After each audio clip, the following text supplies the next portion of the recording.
They called me trash in Willow Creek. Willow Creek, a forgotten corner of upstate New York, where my family scraped by. "Get lost, you poor excuses!" They'd yell, kids from families who owned the rolling fields around us. "Touch one apple from our orchard again, and you'll regret it." Bark like a dog, they'd sneer. Crawl, and maybe, just maybe, they'd let you go. Don't, no. Then, like a scene from a movie, the wealthy Millers from Manhattan showed up. James and Martha Miller, names whispered in Willow Creek with awe. They said I was their daughter lost years ago. Just like that, I was whisked away, a Cinderella story gone wild. Goodbye, Willow Creek. Goodbye, bullies, I thought. Manhattan was dazzling, a world away.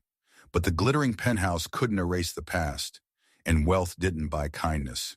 Jealousy, it was a toxic weed that sprouted fast in the Miller mansion. It was Rachel, my supposed sister, the golden child. "Rachel's better than you at everything," they'd say, a constant low hum of comparison. Then came the day by the pool, a careless shove, or something more. Rachel in the water gasping. "You pushed her!" Martha screamed, eyes blazing. "You tried to hurt her!" "I didn't," I choked out, but my voice was lost in the storm. "Don't blame Ashley, it's my fault," a voice murmured, soft but cutting. It was Cynthia, the adopted one, always in Rachel's shadow, always polite, always fading into the background. "I've been here 10 years, I should have left." "Oh, Rachel, Rachel, our only little sister." Mason, one of the Miller sons, thundered, pointing a finger at me. "You're the one who should leave, you cruel person. Apologize to Rachel, you wicked girl." "I did nothing wrong," I yelled, my voice cracking. "Rachel set me up. She set that fire too." "How dare you still frame Rachel?" Henry, the other son, sneered. "Hey, Rachel!" James Miller, my supposed father, barked. "Dad, don't hit Ashley. It's all my fault," Cynthia repeated, a broken record. "So what if I set you up?" Rachel hissed, her voice suddenly sharp, the mask of sweetness gone. "No one will believe you." She laughed, a chilling sound. "Rachel, why?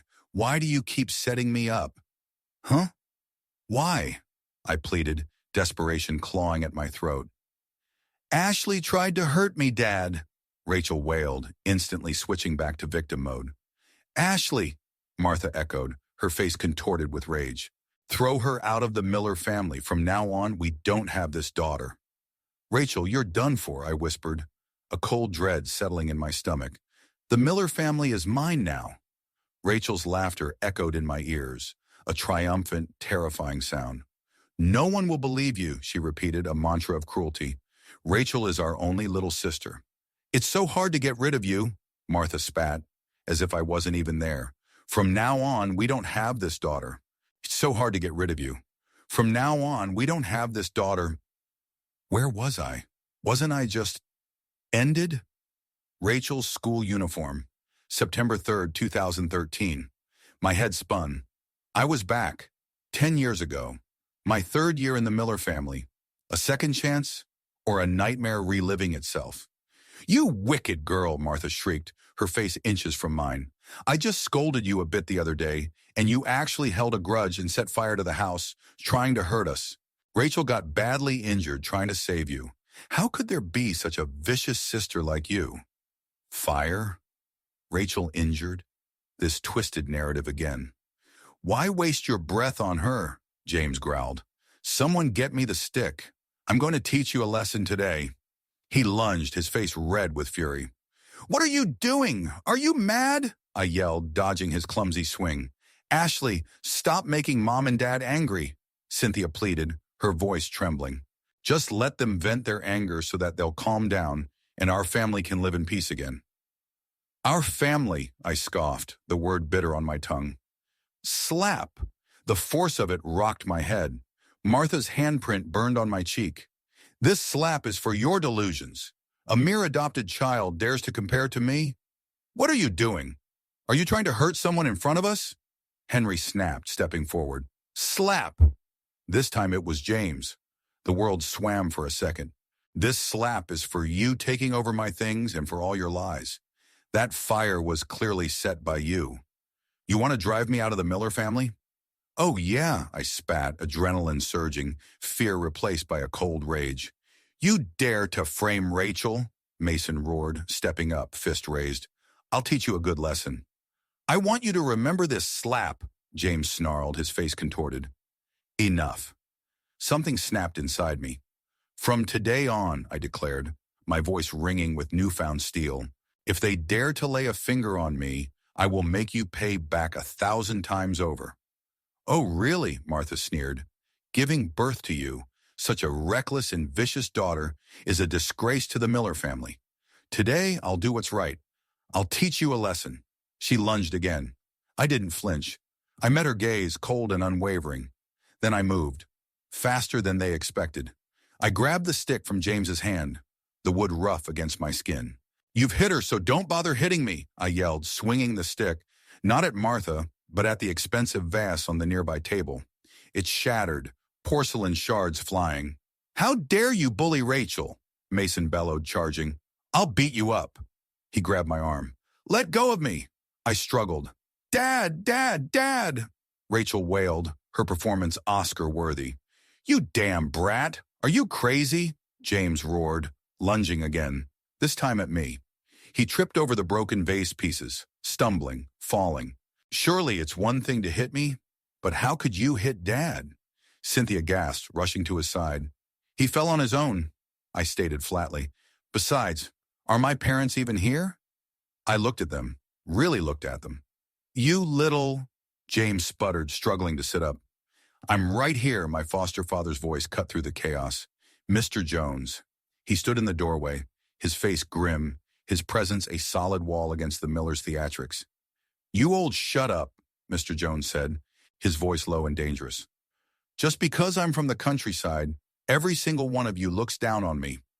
He stepped into the room, his gaze sweeping over the Miller family, dismissing them with contempt.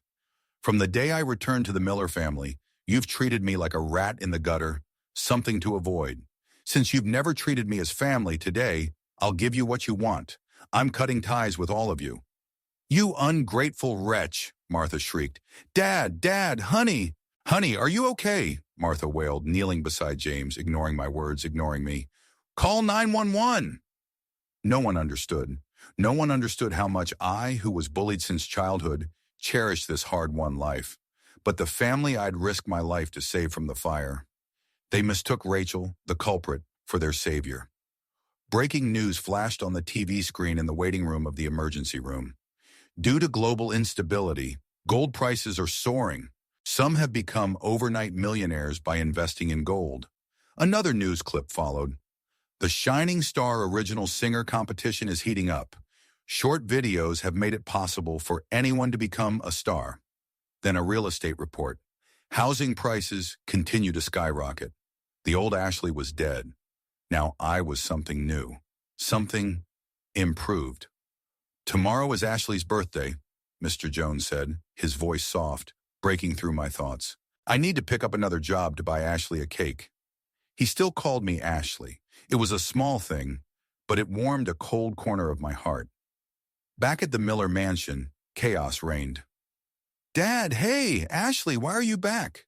Mason demanded, blocking my path. Give me some money. Dad, we're going to be rich here, Martha exclaimed, clutching a newspaper article about gold. Honey, have an apple, James offered Rachel, his voice sickeningly sweet. Rachel, the doctor said your burns can heal after a few reconstructive surgeries. There won't be any scars.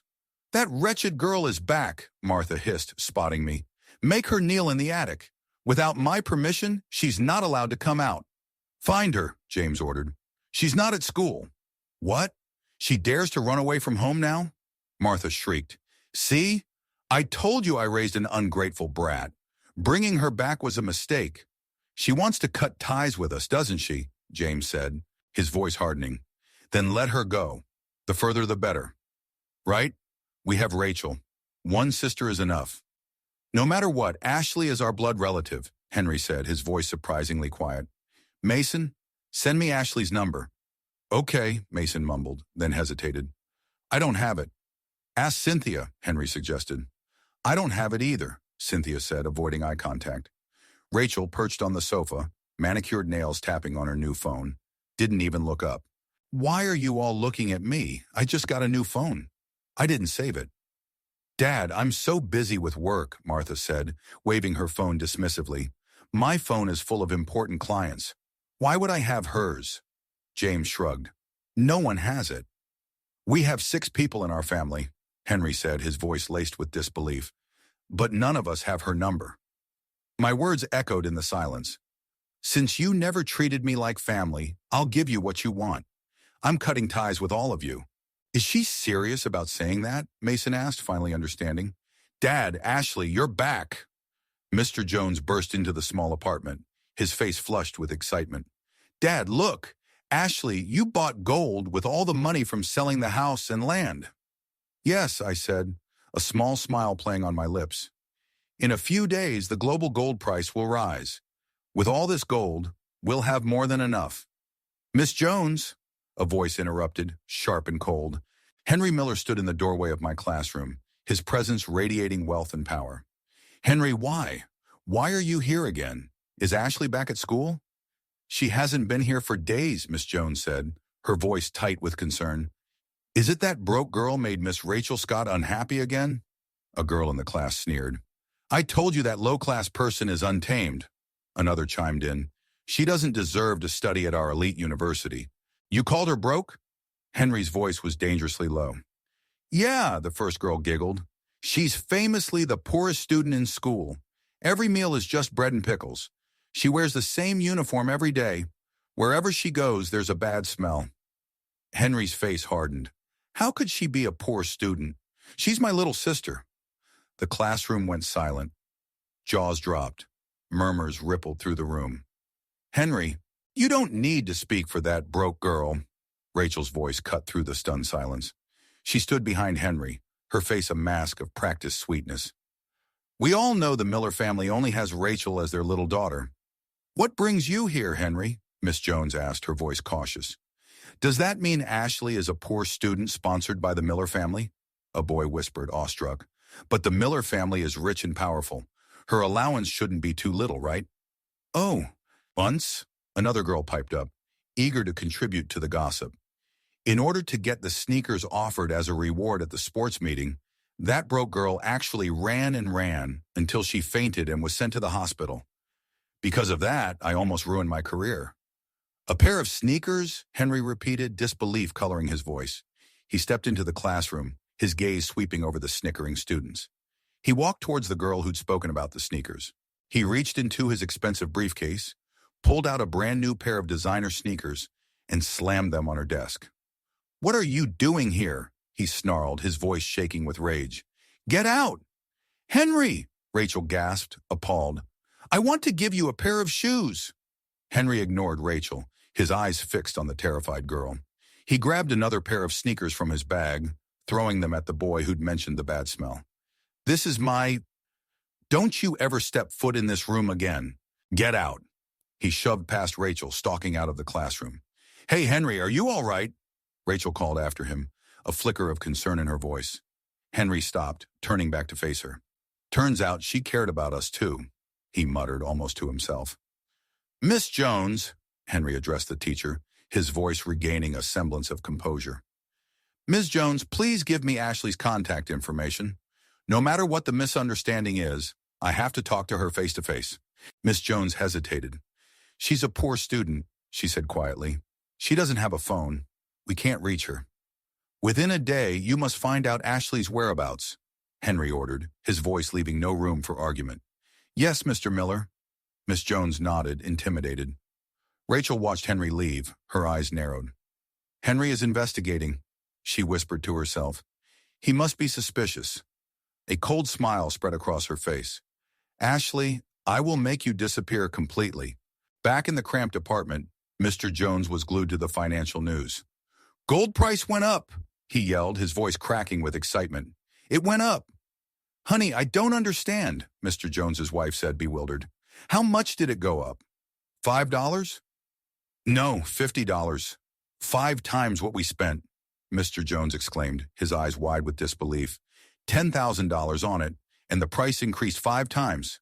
That's $50,000 now.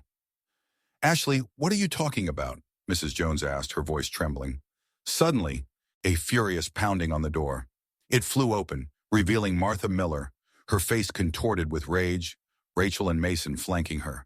So happy we don't welcome dogs in our house, Martha shrieked, stepping inside, her expensive heels clicking on the linoleum floor. Get out, Ashley. Surely that was my negligence that I didn't finish you off in that fire before, Rachel hissed, her eyes burning with hatred. This time, I won't go easy on you. You do it, is it that the broke girl made Miss Rachel Scott unhappy again? Mason mocked, mimicking the school gossip. I told you low-class person like her is untamed. She doesn't deserve to be at our elite university.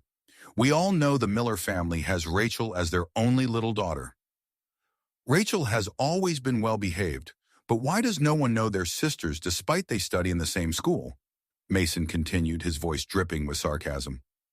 Suddenly, a car pulled up outside. James Miller emerged, his face grim. Hey, Mr. Miller, a man's voice called out. Ashley is at her foster father's house. I heard they sold their house and land. They're probably desperate. Get the car ready, James barked, ignoring the man. I'll go check it out. Honey, be careful. He turned to Martha, a flicker of concern in his eyes.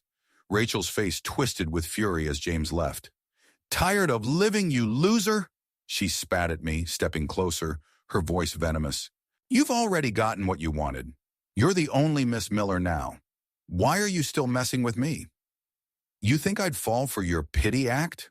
Rachel sneered, her eyes narrowed. I just heard you two losers talking about $50,000. You're definitely after the Miller family's fortune. You, the Miller family?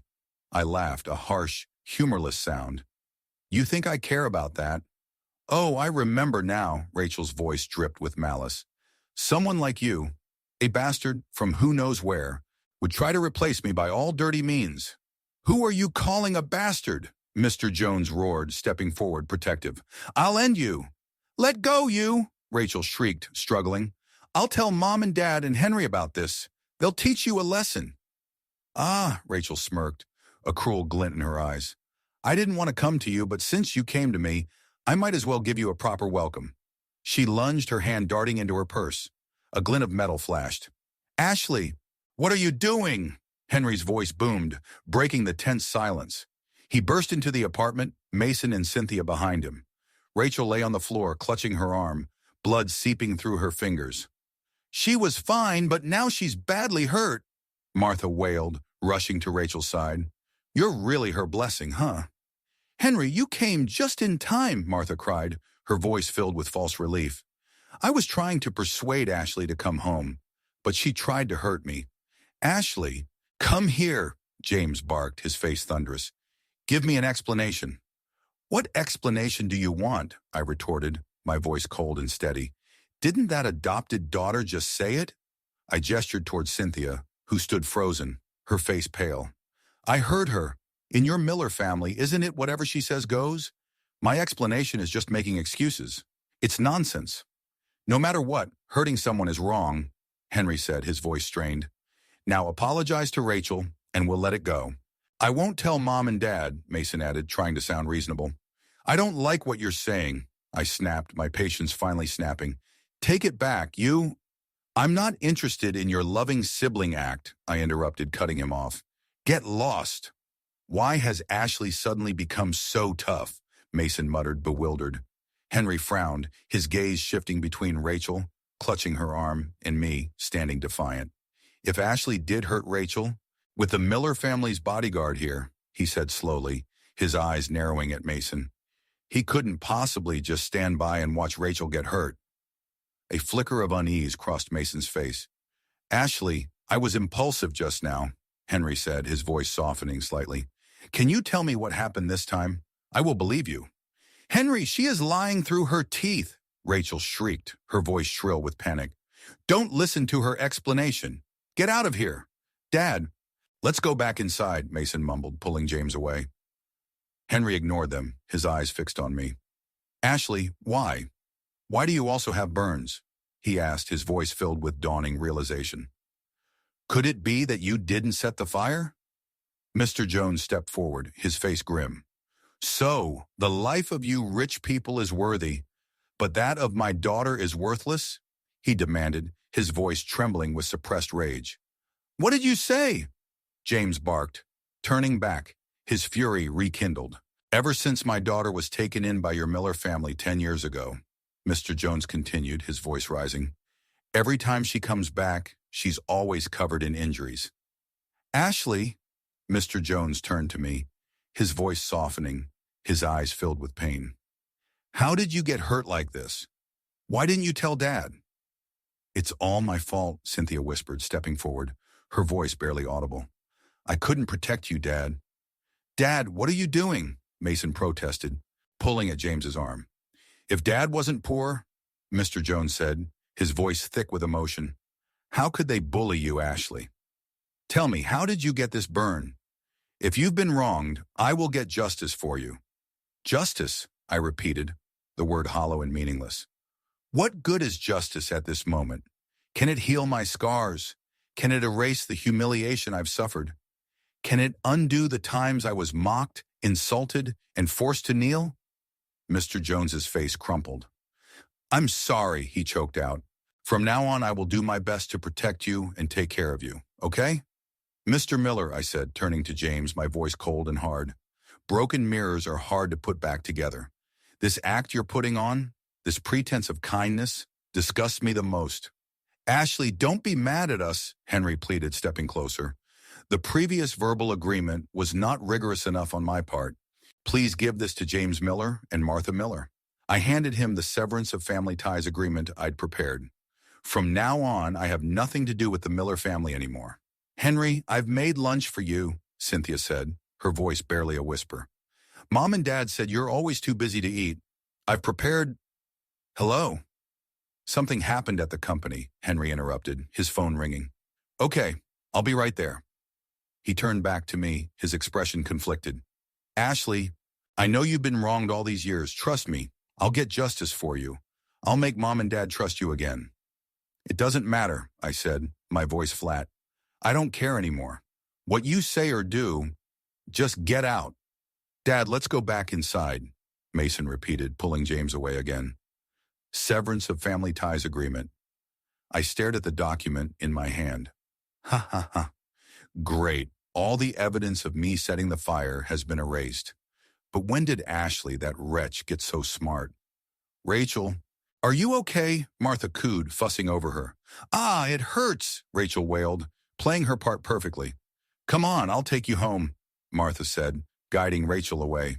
Here, Cynthia offered Henry a lunchbox, her eyes downcast.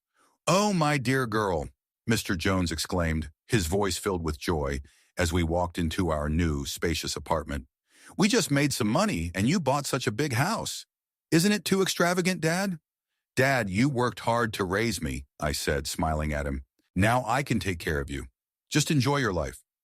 Welcome everyone to the original song competition, a voice boomed from the TV. I'm your host, Alan. Isn't this the really popular original song competition? Mr. Jones asked, his eyes lighting up. I heard the last champion became a huge star, making millions of dollars a year. Back to 10 years ago, this was the golden age of songwriting competitions. Congratulations to the winner of this original song competition. You've won $6 million, the TV host announced. Well, since I've been back, I murmured to myself, a spark of ambition igniting within me. I'll grasp this chance. I'm going to be a star. Weeks turned into months. It's been half a month. Why hasn't that wretched girl come back yet? Martha grumbled, pacing the living room. Ashley must still be mad. Maybe I should apologize to her. Apologize to her? For what? James scoffed. She hit you. She should be the one apologizing to you. Besides, who knows how much money she took from us? She's probably out there living it up right now. I checked the account, Henry said quietly. We haven't lost a single dollar. Henry, I've noticed you've been sticking up for Ashley a lot lately, Martha said, her eyes narrowing. No, Henry said, his voice even. I'm just stating the facts. If she didn't do it, we shouldn't blame her. And about that fire, we don't have any solid proof that she started it. But Rachel said she saw it with her own eyes. That Ashley started the fire, Martha insisted. Mom, what if Rachel's memory is messed up because of the fire? Henry suggested gently. Martha waved her hand dismissively. Nonsense.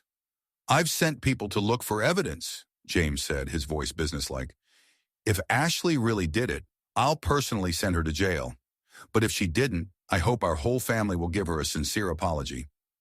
Apology? James scoffed. Apologize for what? I'm her father. Even if I wronged her, she has to take it. Dinner at the Miller mansion was a tense affair. Wendy, who made this food? James barked, pushing his plate away. It's awful. I'm sorry, sir, Wendy stammered, her face paling. I'll make something else. Forget it, James snapped. Just be more careful next time. Oh, my dress, Martha shrieked, noticing a stain on her designer gown. Wendy, this is a Chanel haute couture dress. It can't be washed. I'm sorry, Miss Miller, Wendy mumbled, tears welling up in her eyes. I didn't mean to. Wendy, why hasn't my car been washed yet? Mason complained, slamming his car keys on the table. I'm going out later. Do you want me to be embarrassed in front of my friends? Wendy, what's wrong with you these days? Rachel whined, tossing a pile of clothes at the distraught maid. You can't cook properly and don't do the laundry. Do you want to get fired? I'm sorry, ma'am, sir, Wendy sobbed, overwhelmed. Ever since Ashley left, there's no one to help with the chores. Us servants are just overwhelmed. What do you mean there's no one to help with the chores? Martha demanded, her voice rising. Since she left, Ashley used to wake up before dawn every day to make breakfast for everyone, Wendy explained, her voice trembling. And after all of you went to bed, she would wash and iron clothes and shoes for all the families. She even helped wash all the cars of you. Silence descended upon the dining room. The Millers exchanged uneasy glances. It's impossible for one person to do so much work, Mason scoffed, trying to dismiss Wendy's words. It is true, Wendy insisted, her voice gaining strength. All these years, Ashley has been back at the Miller family. She barely slept 3 or 4 hours a day. She never complained. She's such a pain, Martha muttered, trying to regain control of the conversation. We brought her back home, not to do these chores. No wonder Henry said she was malnourished at school, James murmured, a flicker of doubt crossing his face. She even fainted at the sports meeting. I think she did it on purpose, Rachel interjected, her voice sharp. She deliberately made everyone think that our family mistreated her. Actually, Wendy continued, ignoring Rachel's outburst, I really want to say that Miss Ashley Miller has done a lot to fit in with this family. She couldn't have set the fire. Would she be so kind doing our laundry, cooking, washing the cars? Mason suddenly jumped up, his face pale. Mason, hurry up and go check our cars, he exclaimed, panic rising in his voice. Maybe that brat has tampered with the brakes. Okay, hold on, Mason mumbled, rushing out of the room. Henry looked at his parents, his expression serious. At this point, he said quietly, shouldn't we reflect on whether our misunderstanding of Ashley is too deep, which led to the current situation? Henry, what are you talking about? Martha snapped, her voice sharp. What do we need to reflect on? Don't be fooled by that wretched girl. Mom, I saw burns on Ashley too, Henry persisted. I now reasonably suspect that the arsonist is someone else. Enough, James roared, slamming his fist on the table. We're having a good meal, but you have to mention that wretched girl. From now on, anyone who mentions that brat will be kicked out. Dad, can't you just... Henry began, but James cut him off. Henry, don't make Mom and Dad angry, Cynthia whispered, her voice pleading. Just then, Rachel's phone buzzed. She glanced at the screen, her eyes widening. Mom! Dad! She exclaimed, her voice filled with excitement. The results of the Shining Star competition will be announced next week. This is the song I wrote for the competition. She played a recording of a generic pop song. Oh my, this is really good, Martha gushed, her face lighting up. It seems our Rachel really does have a talent for music. This time, you'll definitely be the champion. Rachel, after you win the competition, James beamed, Daddy will buy whatever you want for you. No matter the result, I will investigate this thoroughly. Mr. Jones burst into the apartment, waving a worn leather-bound book. Mr. Scott, what is it, Wendy? This is Ashley's diary, Wendy said, her voice trembling. She left it behind. I can tell that you are the only one in this family who cares about her. Maybe you can find something in here. Thank you, Mr. Jones murmured. taking the diary, his eyes filled with a mix of hope and trepidation.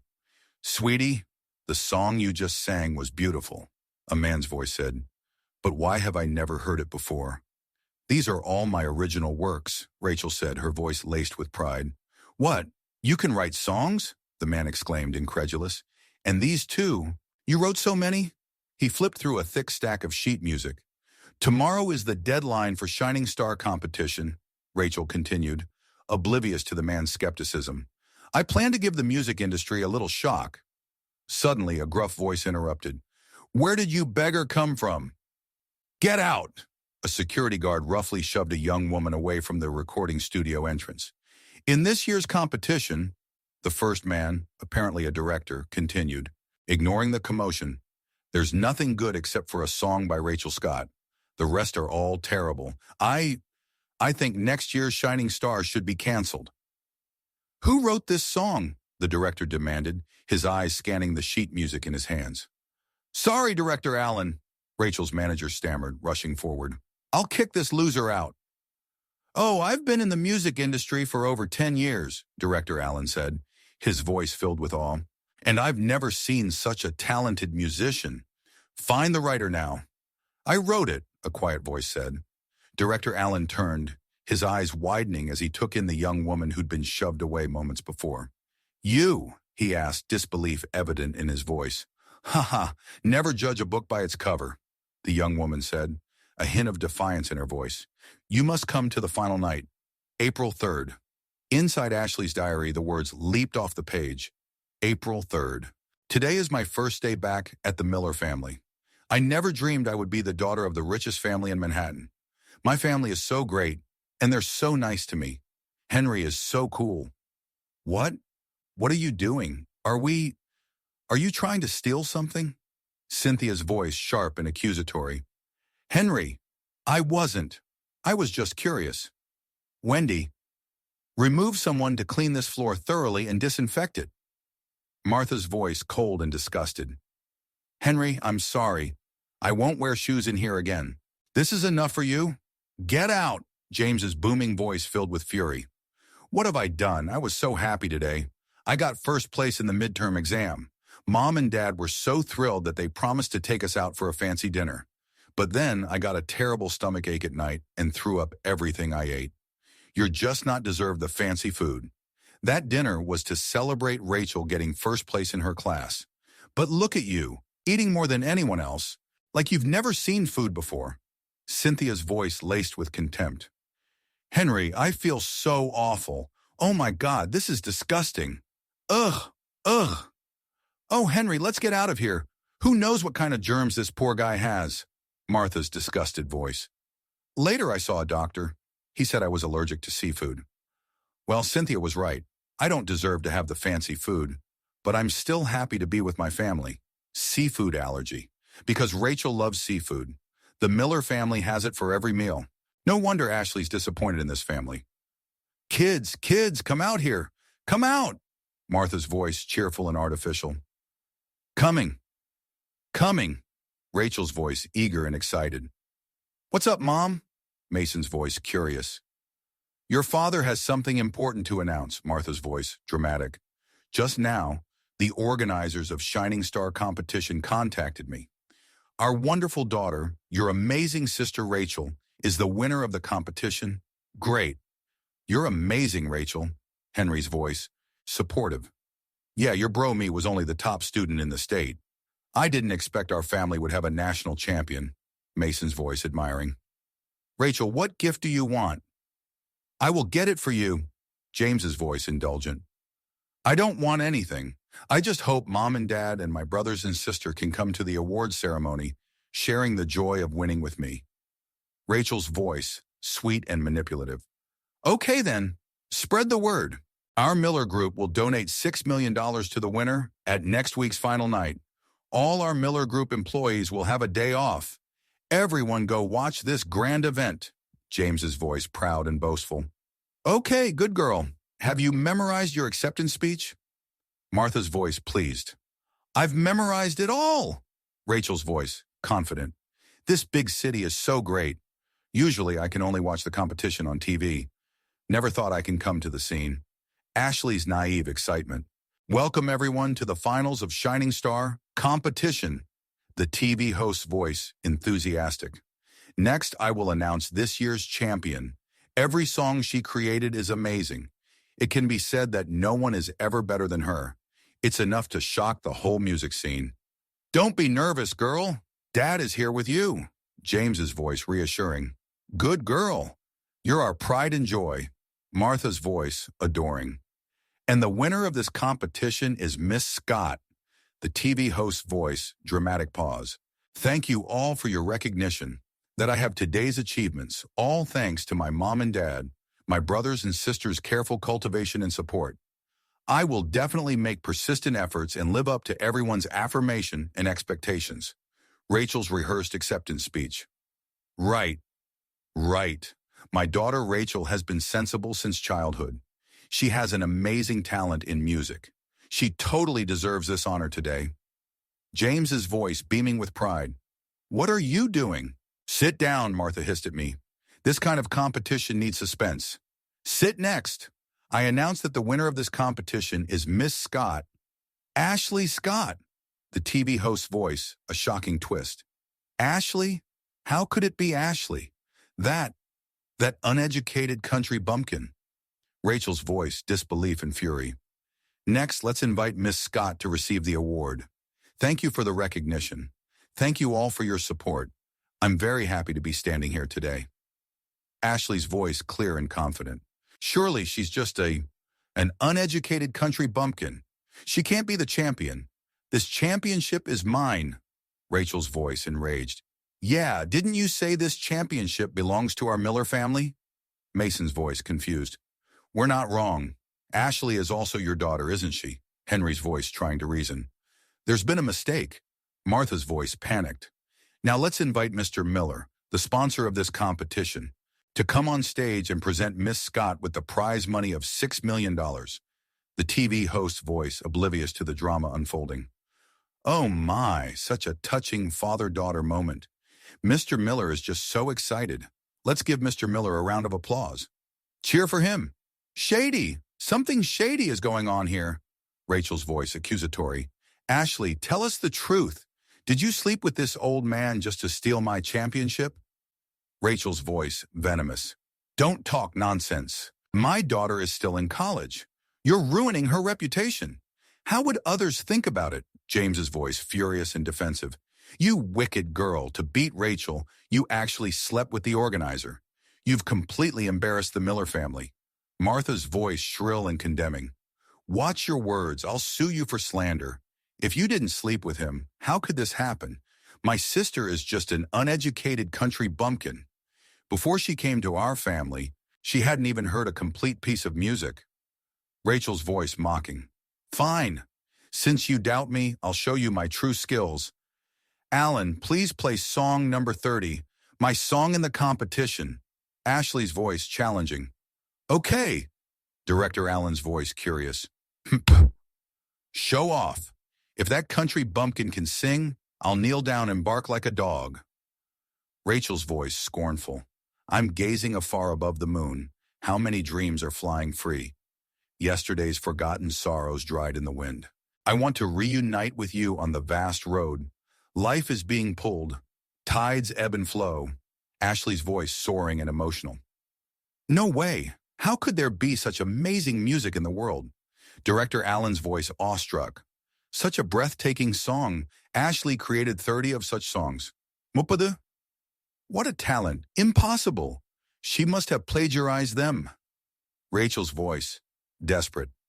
Rachel, you're saying I plagiarized? Do you have any proof? Ashley's voice, calm and challenging. Is it that hard to admit someone's talent? You wrote these songs for him. You're the best music producer in the country. Rachel's voice, accusing Director Alan. She must have done you favors in exchange for the songs. One favor, one song, 30 songs, so at least 30 favors. Look, I hit a nerve. She's getting furious. Rachel's voice triumphant. I've seen narrow minds, but never one this tiny. I can write this kind of music even in my sleep. Any one of them is better than yours.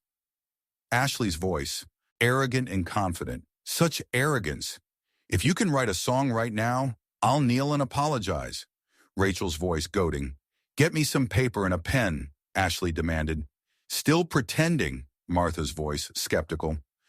Our Rachel is so talented. She only needs an hour to write a song. Rachel's voice boastful. Since you're no match for Rachel, how about 3 hours? Mason's voice taunting. Scared, aren't you? Rachel's voice mocking. I don't need 3 hours. 3 minutes is enough. Ashley's voice defiant, so cocky. If you write one in 3 minutes, then I'll have the entire Miller family apologize to you. Rachel's voice confident in her victory. Then I'll make the entire Miller family apologize to you. Ashley's voice echoing Rachel's challenge.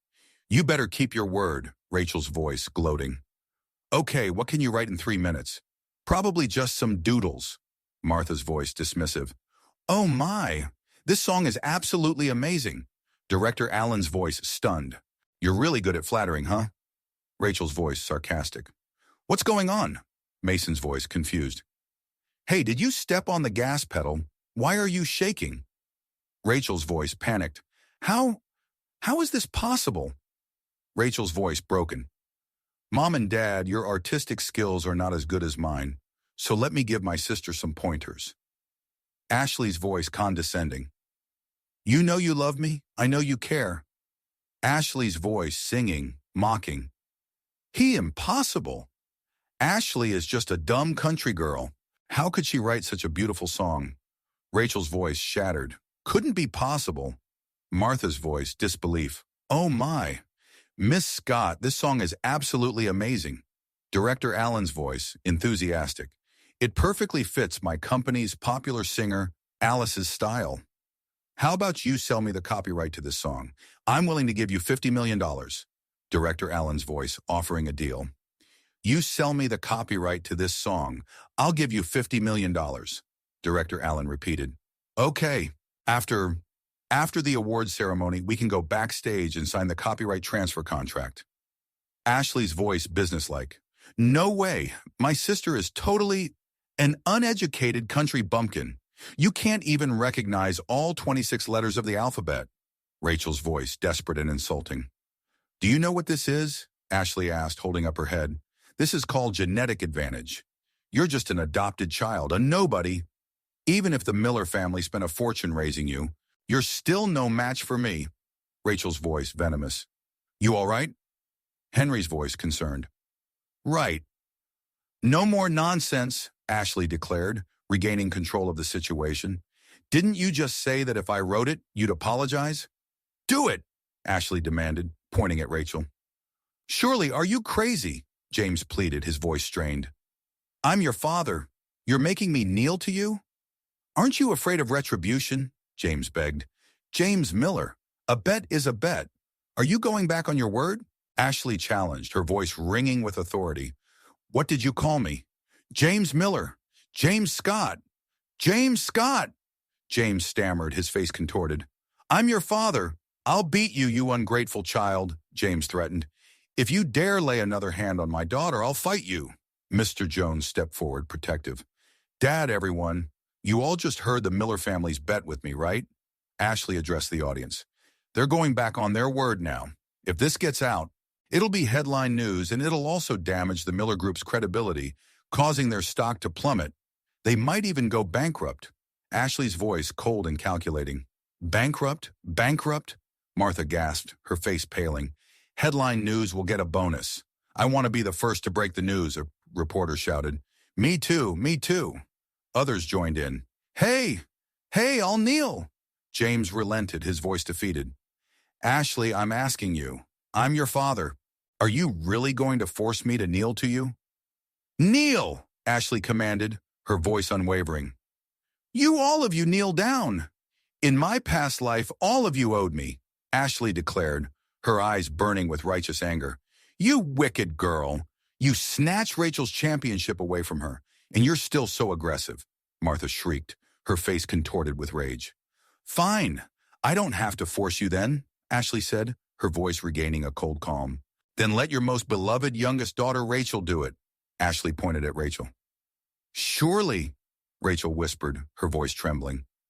Rachel, you're the most sensible, James pleaded, his voice desperate. Rachel, after this is over, Daddy will compensate you well, James promised. Okay, Rachel whispered, defeated. Rachel, Martha wailed, heartbroken. Our Miller family can't go bankrupt. Do it for us, Martha begged. Rachel! Rachel Miller, this is what it feels like to be abandoned.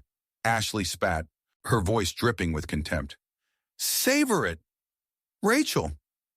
Rachel! Surely, I was wrong, Rachel mumbled, her voice barely audible. What did you say?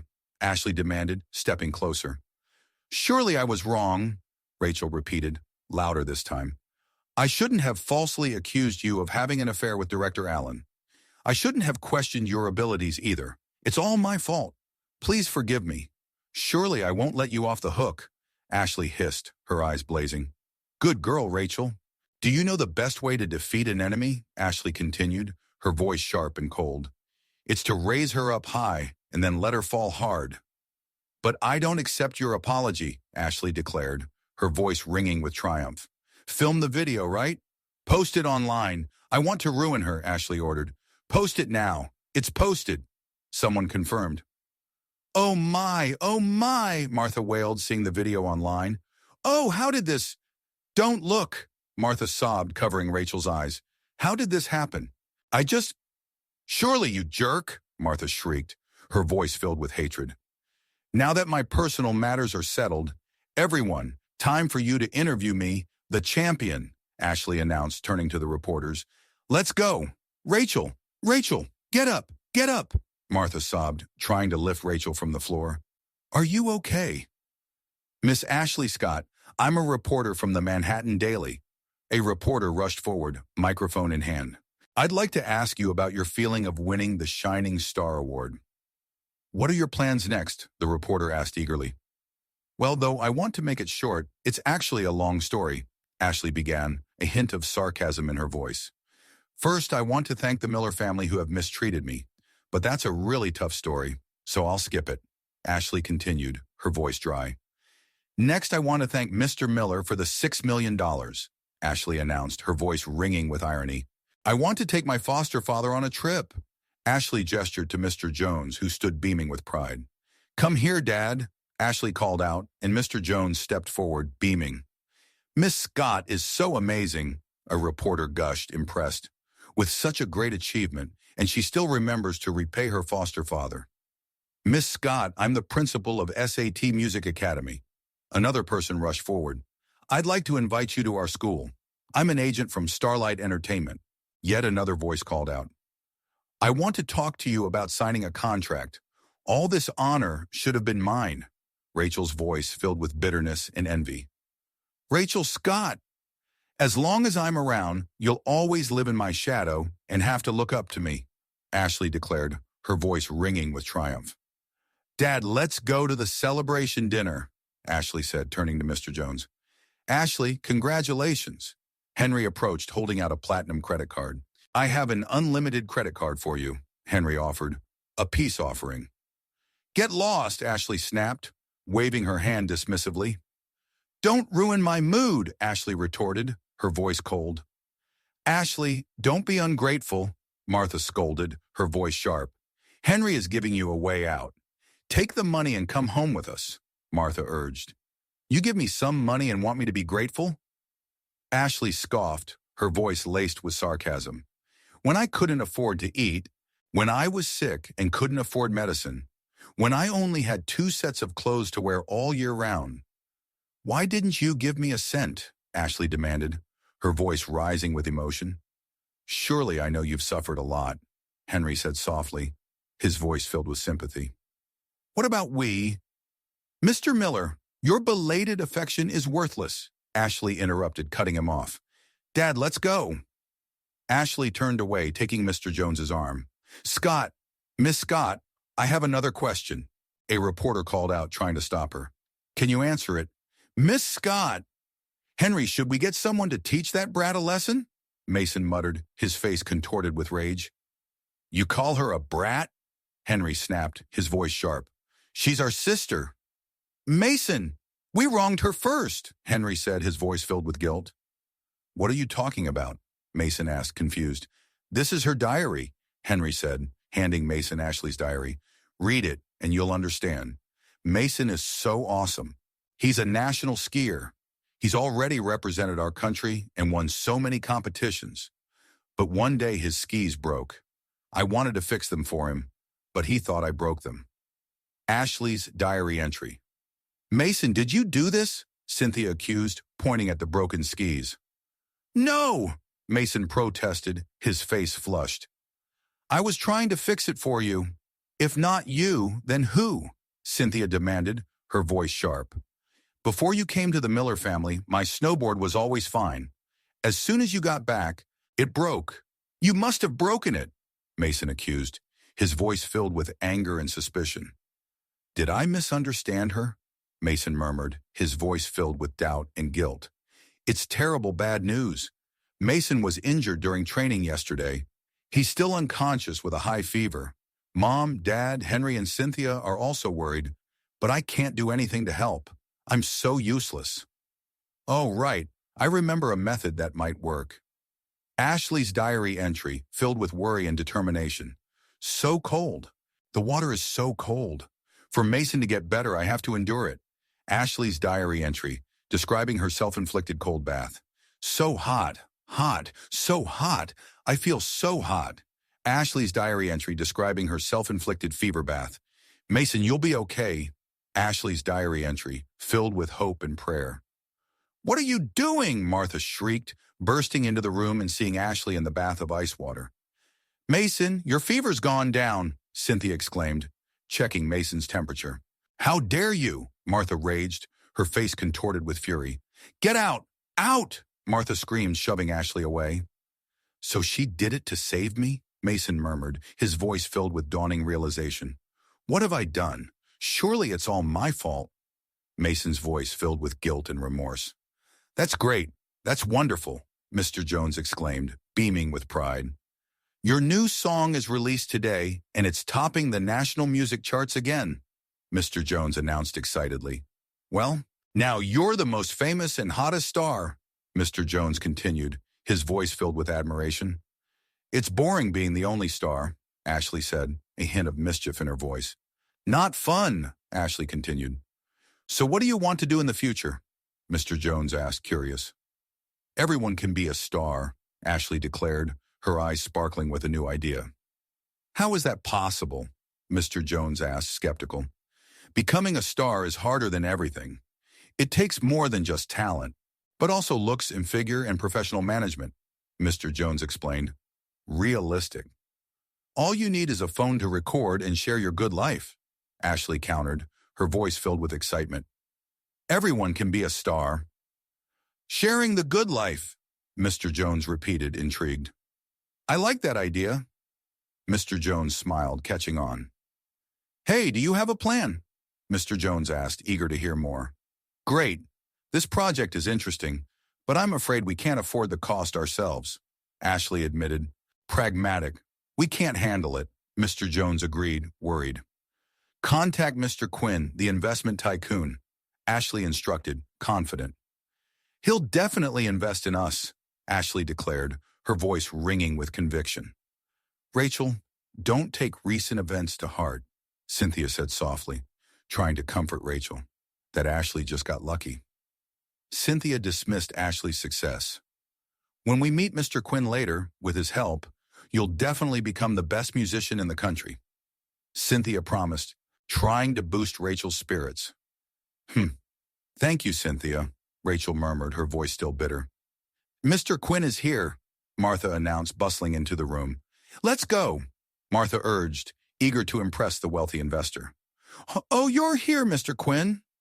Martha greeted Mr. Quinn, her voice overly enthusiastic.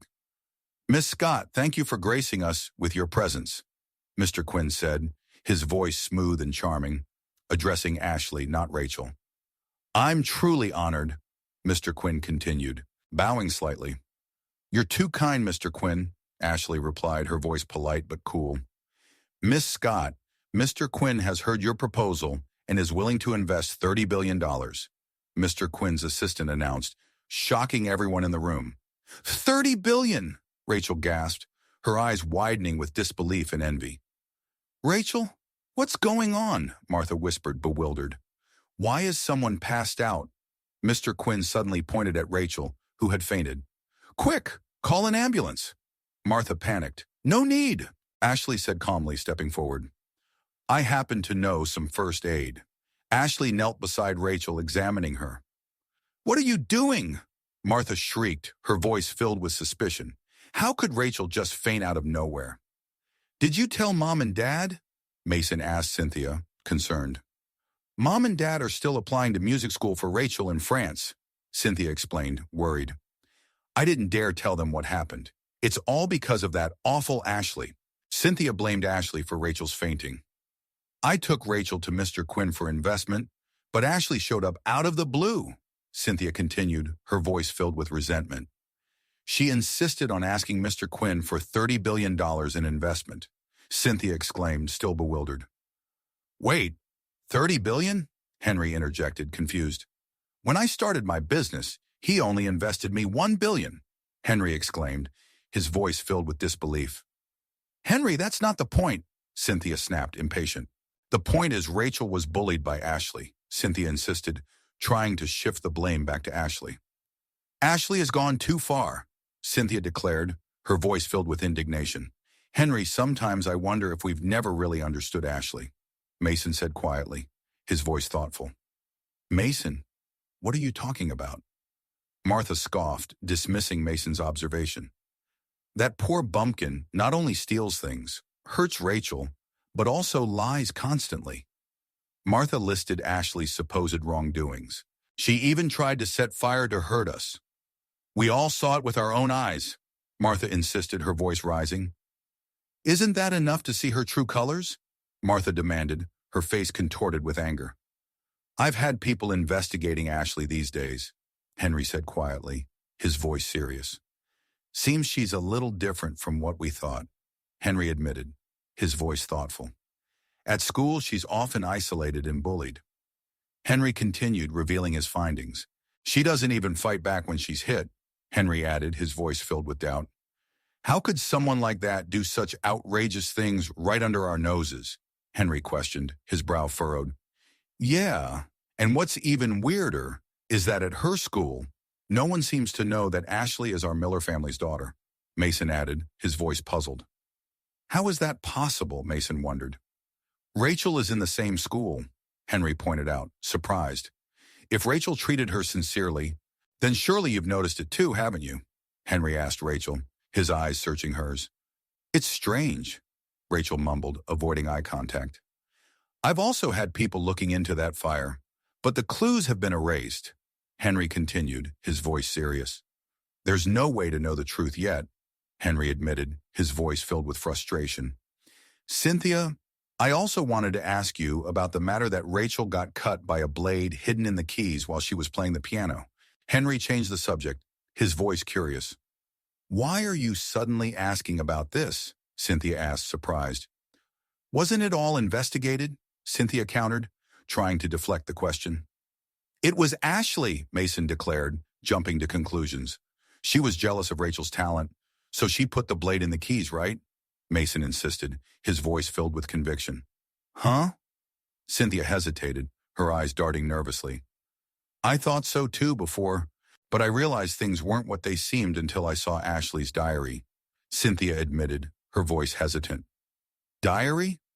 What diary? Mason asked, confused. This is Ashley's diary, Cynthia said, handing Mason the worn leather book. It writes a lot of things we don't know, Cynthia explained, her voice low. She's so scheming, Martha scoffed, dismissing Ashley's diary. She didn't say anything but wrote it all down. Martha sneered, her voice filled with contempt. So cold, so hungry. Ashley's diary entry, describing her loneliness and hunger. Today, my birthday. Ashley's diary entry, filled with sadness. I can't cry, but why doesn't anyone believe me? Ashley's diary entry, expressing her despair.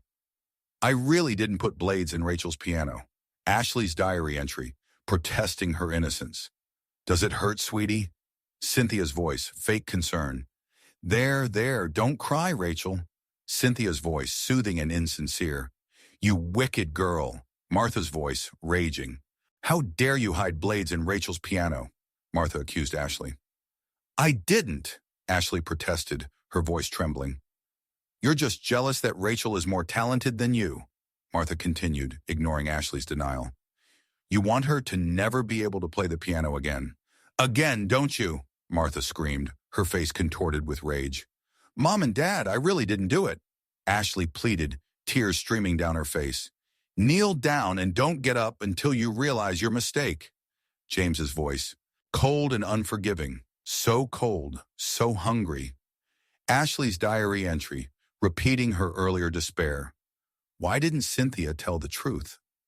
Ashley's diary entry, questioning Cynthia's silence. She was in the piano room last night too. Ashley's diary entry, revealing Cynthia's presence. I didn't mean to frame her. Cynthia's diary entry, confessing her lie. It's just that Rachel felt that practicing was too hard, so we staged it as a way to get out of it. Cynthia's diary entry, revealing the pre-planned scheme. But I swear I really didn't think Mom and Dad would suspect Ashley. Cynthia's diary entry, expressing her regret at the unintended consequences. Keep reading, Henry urged Mason, eager to uncover more truths. Cynthia is so awesome. Ashley's diary entry, praising Cynthia. She's actually an internationally renowned photographer. Ashley's diary entry, expressing her admiration. I heard she's entering a competition, and she asked me to be her model. Ashley's diary entry, filled with excitement. I'm so happy to help her. Ashley's diary entry, expressing her willingness to assist. Cynthia, is this far enough? Ashley's voice, asking for direction during the photo shoot. I'm afraid of the water. Ashley's voice, expressing her fear. Move over a bit. Cynthia's voice, impatient and demanding. Hey, move over a bit more. Cynthia's voice, insistent. I told you the composition isn't right. Cynthia's voice, critical and dismissive. Hurry up. Cynthia's voice, impatient. Hello, Rachel? Cynthia's voice, answering her phone. Okay, I'll go shopping with you now. Cynthia's voice, agreeing to Rachel's request. Okay, all right. Wait for me at home then. Cynthia's voice, ending the call. Cynthia! I can't swim! Ashley's desperate cries for help. Cynthia! I can't swim! Ashley's diary entry, reliving the near-drowning experience. Cynthia! I forgot about her, Mason murmured, his voice filled with horror. I almost caused her to lose her life. Mason's voice filled with guilt and remorse. But Mason, I really didn't do it on purpose. Cynthia protested, trying to defend herself. I just answered Rachel's call. Cynthia stammered, trying to explain her actions. Ashley is right, Henry said quietly, his voice serious. In our family, no one has ever truly cared about her before. Henry admitted, his voice filled with shame. When we brought her back, we were afraid of upsetting Rachel. So we deliberately kept our distance from Ashley. Henry explained, revealing their family's flawed dynamic. But we ignored that she also went through a difficult time. Henry continued, his voice filled with regret. From a familiar environment to our home, she's the one who needs our love and care the most. Henry concluded, his voice filled with understanding and compassion. So what do we do now? Mason asked, his voice filled with uncertainty. I'll go apologize to her right now, Mason declared, his voice filled with determination. Me too, Cynthia added, her voice filled with remorse. It's no use, Henry said, his voice resigned. I tried before. She refused, Henry admitted, his voice filled with frustration. But we hurt her so badly, Henry continued, his voice heavy with guilt. If the misunderstanding isn't cleared up, our family will be estranged, Henry concluded, his voice filled with despair. Ashley's birthday is in a few days, Henry said, his voice thoughtful. When Dad gets back from France, I'll arrange a family dinner, Henry proposed, hoping for reconciliation. We'll apologize to Ashley together, Henry continued, his voice filled with hope. Hopefully she'll forgive us, Henry finished, his voice filled with uncertainty. Ashley, I will never let you back into the Miller family. Martha's voice, echoing in their memories, a stark reminder of their past cruelty. Today is the launch day of TikTok, I exclaimed, excitement bubbling inside me. On the very first day, we've had 30,000 registrations in just 1 hour. My partner shouted, ecstatic. Not 30,000, 35,000. Another corrected, his voice filled with awe. No, 40,000. Yet another chimed in, disbelief coloring his voice. Oh my God! At this rate, it won't be long before everyone in the country is using our app, my partner exclaimed, his voice filled with amazement. No, no, no! This is just the beginning, I declared, my voice ringing with ambition. We're going to be a global phenomenon, I predicted, my eyes sparkling with vision. But even with all the positive feedback, we're just providing a platform for people to share their lives. My partner said, bringing me back to reality. How are we going to make money? He asked, pragmatic. I'll be attracting investment and getting advertisers, brands to partner with our platform. I explained, revealing my business strategy. These users are their channels for promoting products. I continued, elaborating on the app's monetization potential. If that's the case, won't we be making $10,000 a day? My partner asked, his eyes widening with understanding. Dude, you're thinking small, I scoffed, dismissing his conservative estimate. Small? My partner repeated, confused. In the age of live streaming, a single promotion can bring tens of millions of dollars a day, I declared, revealing the app's true earning potential. Recently, Ashley Miller, the winner of the Shining Star competition, gave up music to pursue a career in business, a news report announced. After its launch, TikTok has become a national sensation. The news anchor continued, her voice filled with excitement. It currently has 80 million users, the news anchor exclaimed, her voice awestruck. It is conservatively estimated that Ashley is now worth over $10 million, the news anchor concluded, her voice filled with admiration. She's one of the hottest new business stars in Manhattan. The news anchor finished, highlighting my success. Your mom and I have only been abroad for 2 weeks and Ashley has become a young entrepreneur, James exclaimed, disbelief coloring his voice as he watched the news report in France. Ashley actually became a young entrepreneur? Martha repeated, equally stunned. Look at her putting on airs, Martha scoffed, dismissing my success. It's all thanks to us giving her $6 million that she has today, Martha insisted, taking credit for my achievements. Mom, that little bit of money wasn't nearly enough for Ashley to start a business, Henry corrected, his voice factual. She found a major investor, Mr. Quinn, who invested $30 million, Henry revealed, emphasizing the scale of investment. What? Mr. Quinn actually took a fancy to her lousy project? Martha asked, disbelief coloring her voice. Mom, Dad, Ashley is no longer the person we knew, Henry said quietly, his voice serious. She's changed, Henry admitted, acknowledging my transformation. It's like she's a completely different person now, Henry continued, emphasizing the extent of my change. Anyone of importance in Manhattan values this project, Henry added, highlighting the app's widespread recognition. She's an idol to many, Henry concluded, acknowledging my influence. A different person? Martha scoffed, dismissing Henry's observation. I don't see it, Martha insisted, refusing to acknowledge my growth. Even if she changes her appearance, she's still that poor kid from the countryside, Martha sneered, clinging to her prejudiced view. Let's be honest, the reason Mr. Quinn is funding her is because of our Miller family's reputation, Martha declared, taking credit for my success again. Mom and Dad, Ashley has publicly announced that she's cutting ties with our Miller family, Henry interrupted, bringing them back to reality. What? What? James gasped, shocked by the news. Last time I went to see Ashley, she gave me this, Henry said, handing Martha the severance of family ties agreement. That ungrateful wretch, Martha shrieked, her face contorted with rage. She actually said that poor guy from the countryside is her real dad, Martha exclaimed, her voice filled with indignation. Oh, all right, honey, calm down, James said, trying to soothe Martha's anger. I told you she's just an ungrateful brat. James repeated his dismissive label. It's good that she's cutting ties, James continued, trying to rationalize the situation. This whole idea of making everyone a star is just a pipe dream, a foolish fantasy. James dismissed my business vision. She might go bankrupt tomorrow, and when that happens, she better not drag our Miller family down with her, James warned, worried about potential fallout.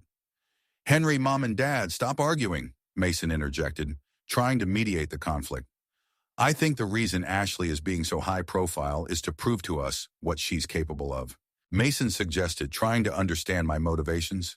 But she really is too naive and impulsive, Mason added, expressing his doubts about my business acumen. Naive? What do you mean? Martha asked, confused by Mason's assessment.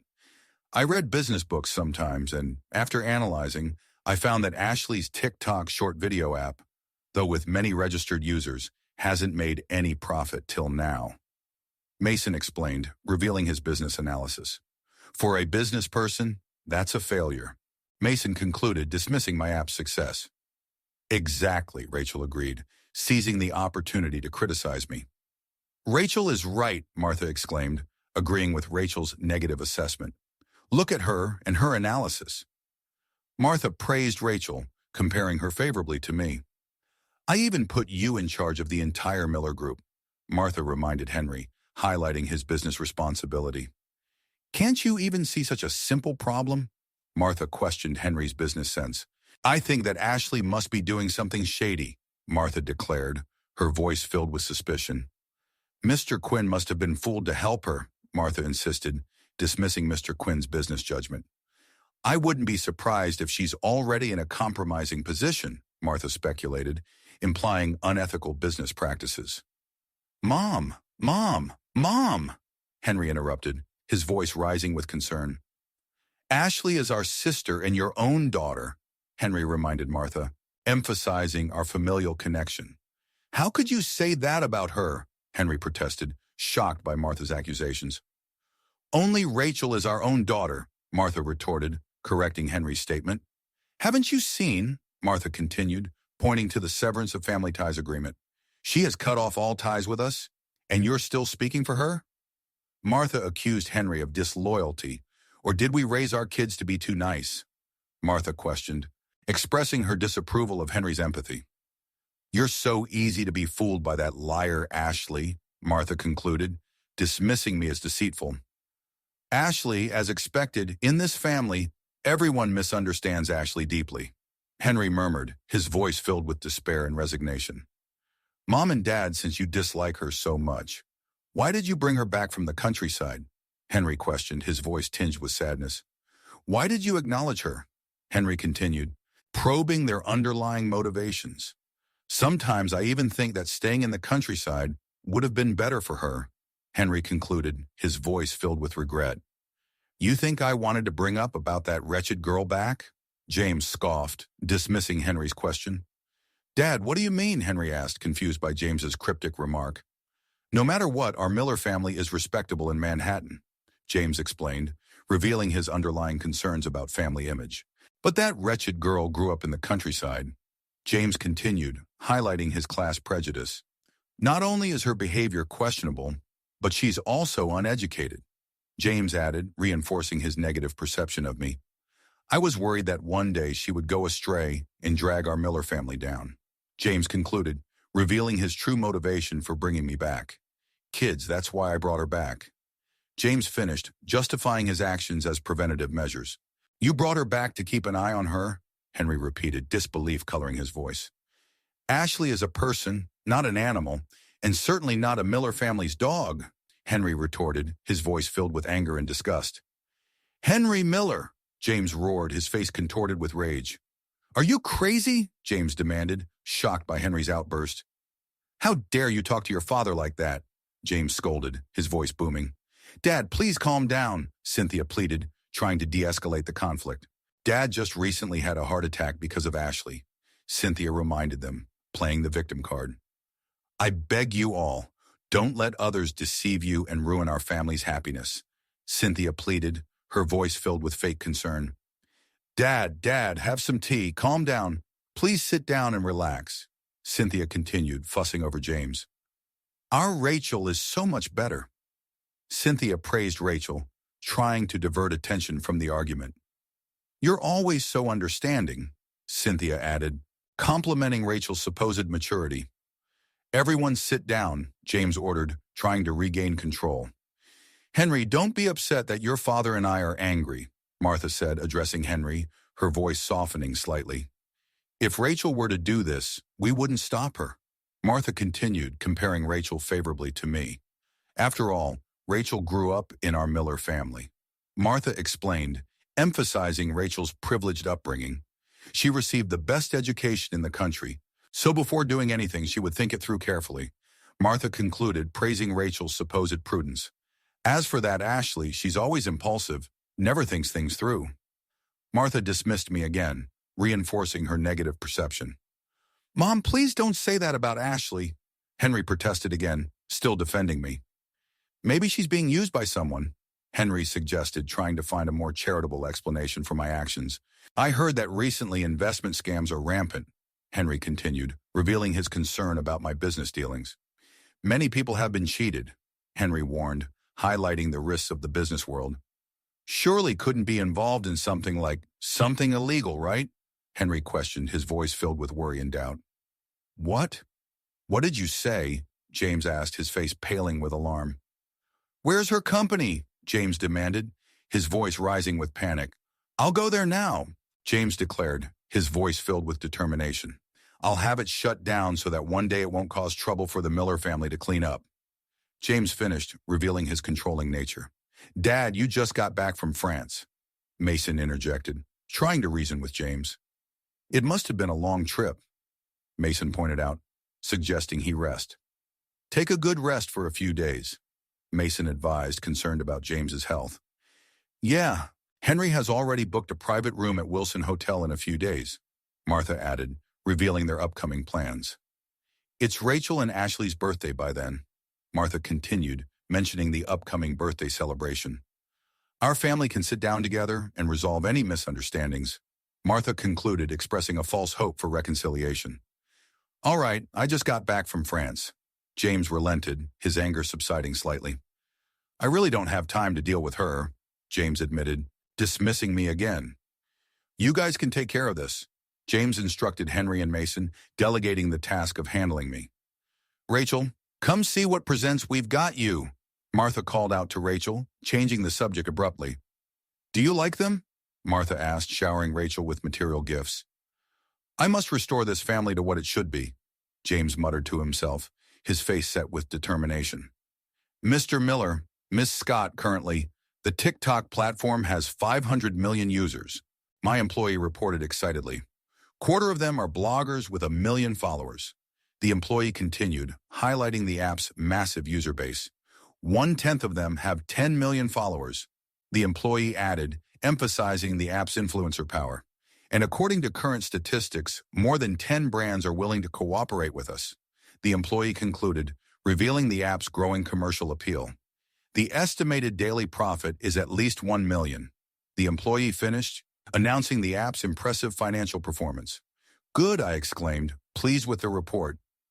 Continue to push the project, I instructed, my voice filled with confidence.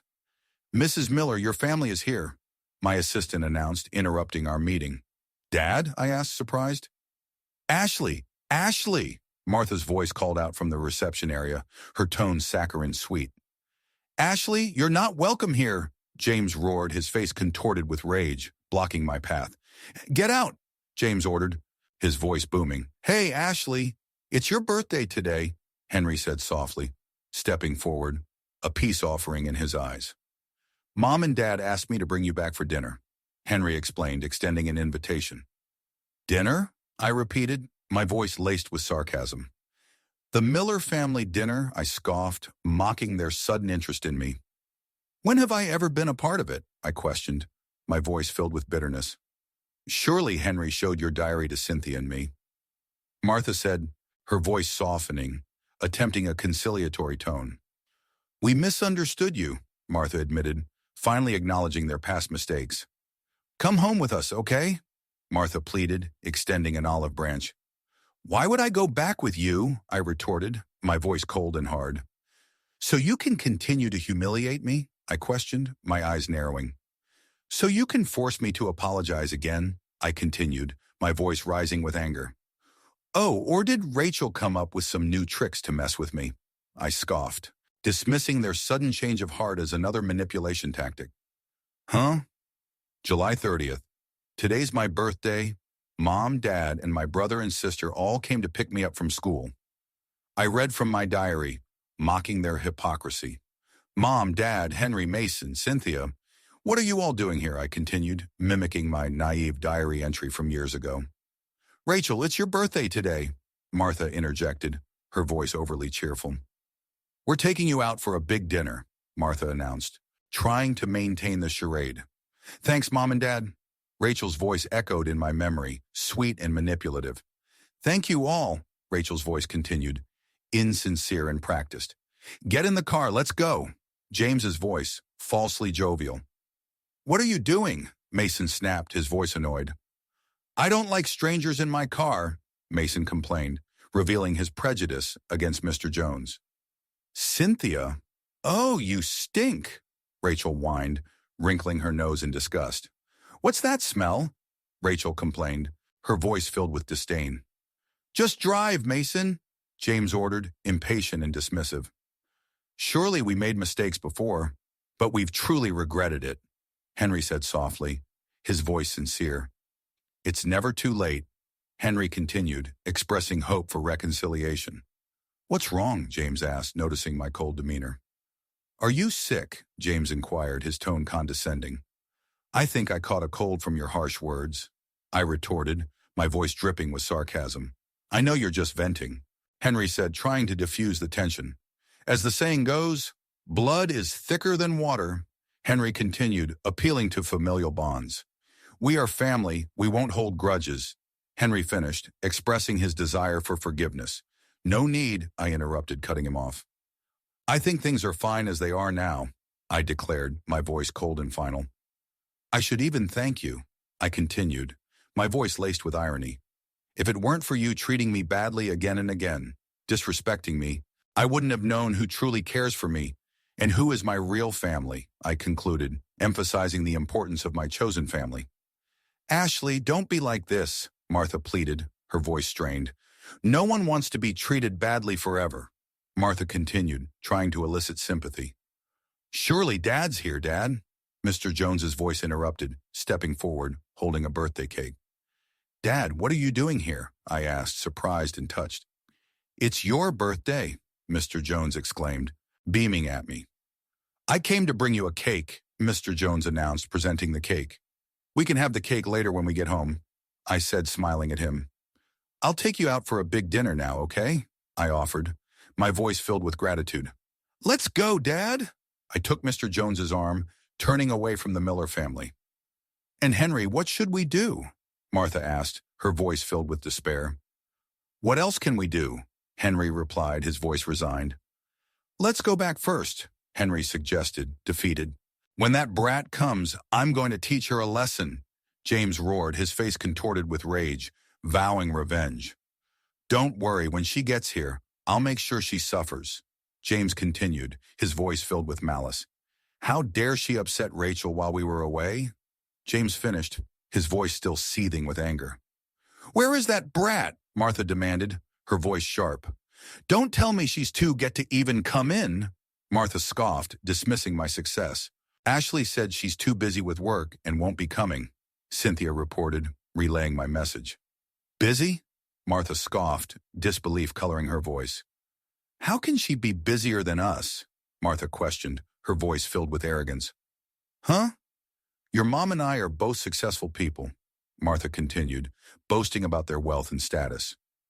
We're making time to have dinner with her, Martha emphasized, highlighting their supposed sacrifice.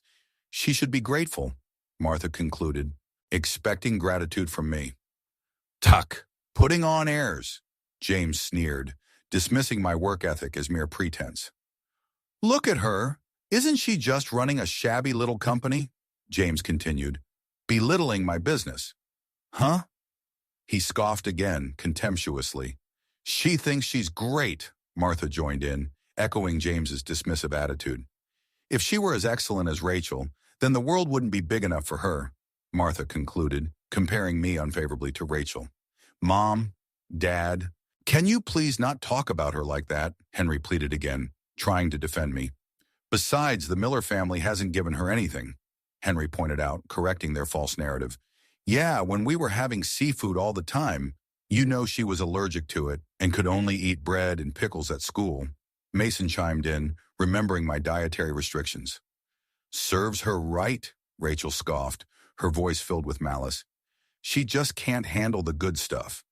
Rachel sneered, reinforcing her elitist attitude.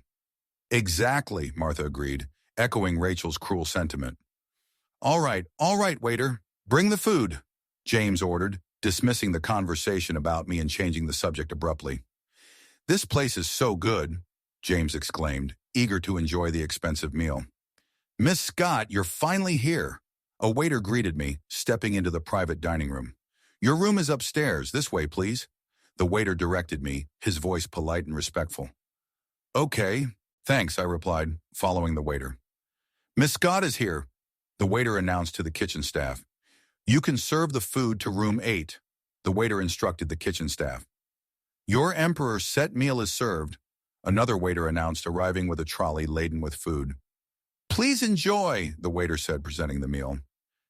Is this a mistake? James stammered, noticing the extravagant spread. Yeah, this brand of wine costs $30,000 a bottle, Mason exclaimed, recognizing the expensive wine label. We didn't order this, Mason protested, confused. There's no mistake, the waiter replied politely. Our manager said this wine is a gift for Miss Scott, the waiter explained, clarifying the wine's intended recipient. I see, Martha exclaimed, understanding dawning in her eyes. Their boss must know we're VIPs and wants to suck up to us, Martha declared, taking credit for the restaurant's generosity. Smart of him, Martha praised, pleased with the perceived preferential treatment. Let's eat, Martha urged, eager to partake in the free meal. Let's eat, James echoed, equally eager to enjoy the lavish spread. Miss Scott, this is the private room you booked. The restaurant manager greeted me, leading me to a separate, even more luxurious private room. This $300,000 wine is really good, the manager continued, gesturing to an even more expensive bottle of wine. It has a memorable aftertaste and a mellow fragrance. The manager praised, highlighting the wine's exquisite quality. Surely, didn't you say this brat wasn't coming? Martha whispered to James, noticing my arrival in a separate private room. Oh, and she brought a loser with her, Rachel sneered, dismissing Mr. Jones's presence. Some people just have no class, Rachel continued, her voice filled with contempt. They knew we were having good food, so they came sniffing around here, Rachel concluded, attributing our presence to ulterior motives. Here's your treat, James sneered, grabbing a cheap bottle of wine from their table and shoving it towards Mr. Jones. Go eat outside, James ordered, his voice filled with disdain. What's going on? Martha demanded, noticing the commotion. There must be some mistake, Martha exclaimed, feigning concern. I'll have someone show them out, Martha declared, intending to have us removed from the restaurant. Surely I'm so glad you could make it, Henry interjected, rushing to greet me, trying to salvage the situation. Yeah, we're family after all, Henry continued, appealing to familial ties again. Come in and have a seat, Henry urged, gesturing to the table in my private room. Come on in. Sit, Henry continued, trying to create a welcoming atmosphere. Did I tell you to sit down? James roared, his face contorted with rage, interrupting Henry's attempts at reconciliation. Apologize to us first and beg for our forgiveness, James demanded, his voice booming. Dad, this is delicious, Mr. Jones exclaimed, oblivious to the tension, enjoying the meal. Hey, how dare you touch the food? James bellowed at Mr. Jones, his anger erupting. Are you deaf? James demanded, his face inches from Mr. Jones's. I'm talking to you, James snarled, his voice filled with fury. Dad, this is good. Try it. Mr. Jones offered James a bite of food, still unaware of the escalating conflict. Do you know how much this wine costs? James shrieked, his voice reaching a fever pitch. How dare you give it to this loser? James raged, grabbing the $30,000 bottle of wine from our table. "Give it here," James demanded, lunging towards Mr. Jones. "You give it back." James continued, struggling to snatch the bottle. "Give it back," James repeated, his face red with fury. "Let go of me," Mr. Jones protested, surprised by James's sudden aggression. "Let go of me," Mr. Jones repeated, trying to defend himself. "Oops." James's hand slipped, and the $30,000 bottle of wine crashed to the floor, shattering into pieces. "Mr. Miller, it's a shame you didn't break your neck," I remarked dryly, watching the scene unfold with detached amusement. "What a pity," I added, my voice devoid of emotion. "Ouch!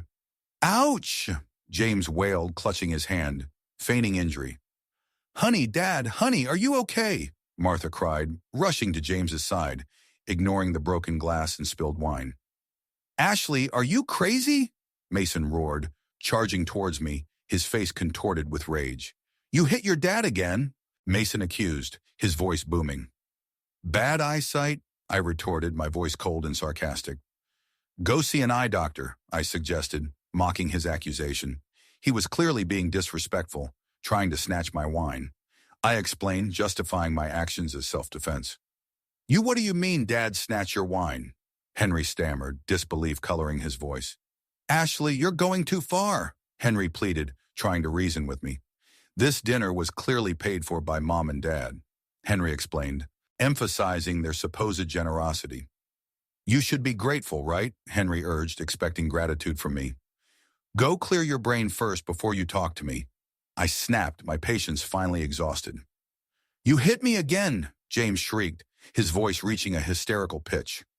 "Still pretending?" James accused, his face contorted with rage.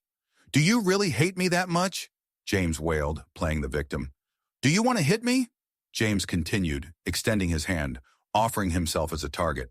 "I've always wanted to ask you, what kind of are you so good at pretending?" James demanded, his voice filled with accusation and self-pity. You wicked girl!" Martha shrieked, her face contorted with fury. "How dare you be so impudent?" Martha raged, her voice shrill. "Why can't I be impudent?" I retorted, my voice cold and defiant. "I've been impudent so many times already," I continued, reminding them of their past mistreatment. "Did you all hear that?" Martha exclaimed, turning to the other diners, seeking validation. "I told you she's an ungrateful wretch, and you didn't believe me," Martha declared, claiming vindication. "Just a little success has made her become arrogant," Martha continued, attributing my newfound confidence to mere vanity. "She's getting cocky," Martha finished, dismissing my achievements as fleeting and insignificant. "If you become a billionaire, you'll be unstoppable," Martha sputtered, unable to articulate her rage. "I don't want to waste my breath on you," I said, dismissing them with contempt. "This wine is $30,000, I continued, demanding compensation for the broken bottle. "Pay up and get out," I ordered, my voice cold and commanding. "What are you talking about?" James stammered, confused and bewildered. "You broke my wine and you want me to pay you?" James exclaimed, disbelief coloring his voice. "Ha!" I laughed, a harsh, humorless sound. "This is hilarious," I mocked, finding their audacity absurd. "I thought you were getting capable and had learned to start a business." I continued, feigning surprise and disappointment. "Turns out you're relying on scamming people." I accused, implying unethical business practices. "Maybe tomorrow you'll be bankrupt," I predicted, dismissing their wealth as fragile and fleeting. "Humph. Explain to them," Rachel scoffed, dismissing my accusations and appealing to the restaurant staff for validation. "I'm sorry, everyone." The restaurant manager stepped forward, his voice apologetic. "You're in the wrong room," the manager explained, correcting their misunderstanding. "This bottle is actually for Miss Ashley Scott," the manager clarified, emphasizing the wine's intended recipient. "What? Didn't you just say this bottle was for my daughter, Miss Miller?" James demanded, confused and enraged. "Yes, this bottle is indeed for her, Miss Ashley Scott," the manager confirmed, reiterating the wine was meant for me. "Miss Ashley is just a country bumpkin," Rachel shrieked, her face contorted with fury and disbelief. "How can she be called Miss Scott?" Rachel demanded, her voice filled with contempt. I see. Hey, are you two together? Rachel sneered, turning to Mr. Jones and me, her voice dripping with malice. Are you her boyfriend? Rachel insulted Mr. Jones, trying to demean our relationship. Jerk! Mason roared, charging towards Mr. Jones, his face contorted with rage. I put up with you for too long, Mason yelled, his voice booming. How dare you? Mason continued, his fist raised, threatening violence. A bunch of poor losers, Mason sneered, dismissing us with contempt. How dare you hit us rich people? Mason raged, his voice filled with entitlement and fury. Henry, Mason, what are you waiting for? James barked, urging his sons to attack.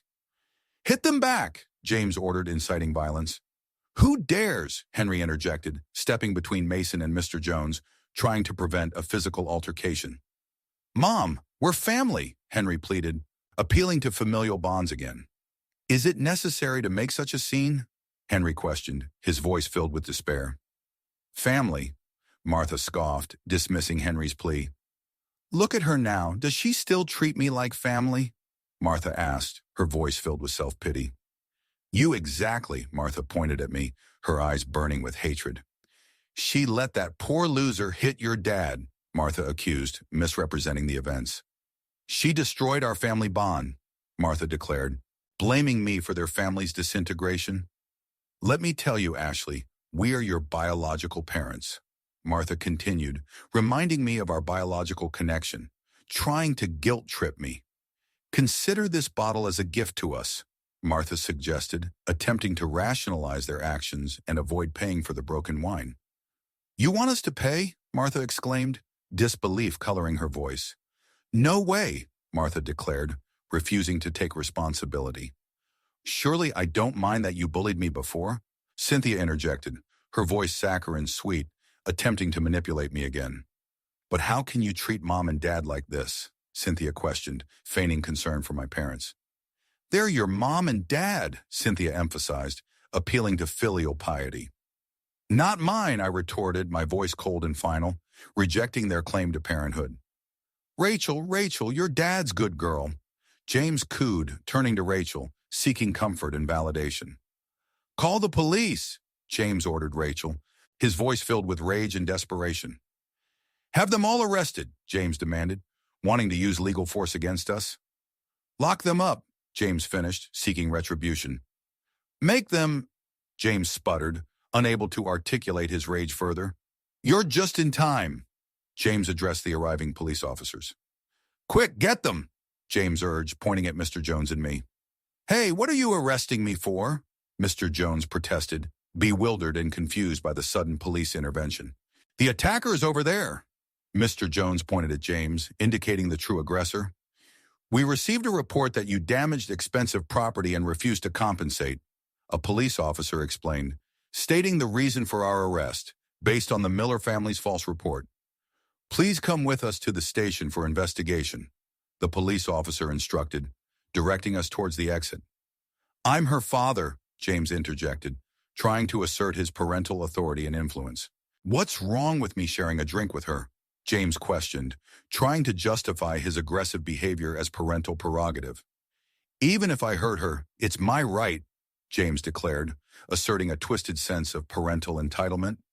You not only assaulted a police officer, but also attempted to... The police officer began to list James's offenses. H others away, James interrupted, trying to silence the officer and prevent his arrest. Let me go. James struggled, resisting arrest. Let me go. James repeated, his voice filled with panic and desperation. Let go of me, James continued, his voice fading as he was dragged away by the police. Hey, Dad! Honey! Honey! Martha wailed, distraught as James was taken away. Dad! Cynthia cried, her voice filled with fear and panic. Ashley, I'm really starting to not understand you, Henry said softly, his voice filled with confusion and despair. You've never really looked at me, so how could you understand? I retorted, my voice cold and distant. I may not be able to deal with you today, but you're so vicious, Martha spat, her voice filled with hatred.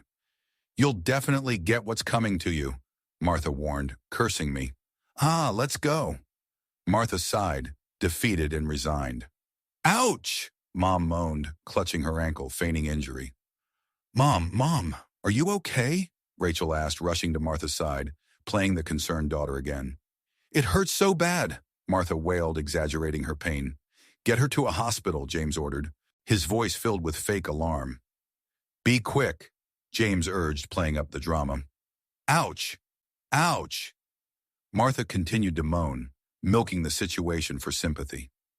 Ashley, I'm sorry, Henry said softly, his voice filled with guilt and remorse. There's $30,000 in this card. Henry offered a credit card, attempting to compensate for their wrongdoings. I hope you can talk to the police and get my dad released, Henry pleaded, asking for my help. You should have given me this money anyway, I retorted, my voice cold and unforgiving. But he assaulted a police officer, so he deserves it, I concluded, dismissing his plea for help and emphasizing James's culpability. Dad, don't hurt anyone again, Mr. Jones said to me gently, his voice filled with concern. I know it's wrong to hurt people, but they were bullying you, Mr. Jones explained, justifying his protective actions. I was just worried about you, Mr. Jones confessed, expressing his paternal concern. I'm worried about you too, Dad, I replied softly, my voice filled with affection and gratitude. Dad, the Miller family is so thick-skinned, I continued, expressing my apprehension about their potential retaliation. What if they hurt you? I asked, concerned for his safety. Okay then, I'll use a tool next time, Mr. Jones said jokingly, trying to lighten the mood and reassure me. Sounds good. I smiled, appreciating his protectiveness. Miss Scott, don't worry about what happened today. The restaurant manager approached, his voice apologetic. This meal is on me, the manager offered, compensating for the disturbance. Just consider it my apology, okay? The manager finished, seeking my forgiveness. Okay, thanks, I replied politely, accepting his apology. Dad, let's eat. I'm starving, I said to Mr. Jones, ready to put the unpleasant incident behind us and enjoy our meal. Starving. Mom, does your foot still hurt? Rachel asked Martha, feigning concern. What do you think? Martha snapped, her voice still bitter and resentful. Dad, oh Dad, are you okay? Rachel whined, fussing over James, playing the devoted daughter. That brat Ashley, she's the reason I spent 15 days inside, James complained, his voice filled with self-pity and resentment. They were only going to keep you for 3 days, but Rachel bribed the police so they kept you in there longer. James continued, revealing Rachel's manipulative actions, but still blaming me.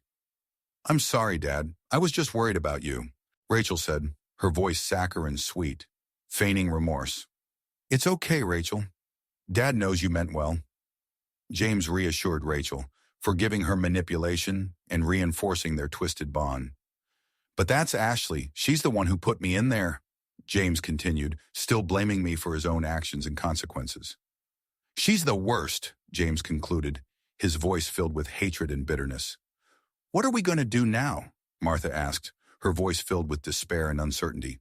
Ashley's TikTok is getting bigger and bigger, Martha exclaimed, acknowledging my growing success with grudging admiration. So many investors are working with her now, Martha continued, highlighting my business acumen and influence. We've lost at least half of our partners, Martha admitted, revealing the negative impact my success was having on their business empire. Don't worry, Rachel. Your mom and I went to France and have made arrangements for you, James said, trying to reassure Rachel and shift the focus back to her. The famous international brand ARS has decided to make you their sole distributor in our country, James announced, revealing their new plan to salvage Rachel's career. Really? Rachel asked, her voice lighting up with renewed hope. The luxury brand ARS that all the celebrities and socialites like to use? Rachel clarified, confirming the brand's prestige. Yes, Martha confirmed, beaming with pride. They chose you because of your talent and ability, Martha continued, falsely attributing Rachel's success to her own merit. That's why they gave you this important partnership, Martha concluded, reinforcing the illusion of Rachel's talent. Rachel, congratulations, James exclaimed,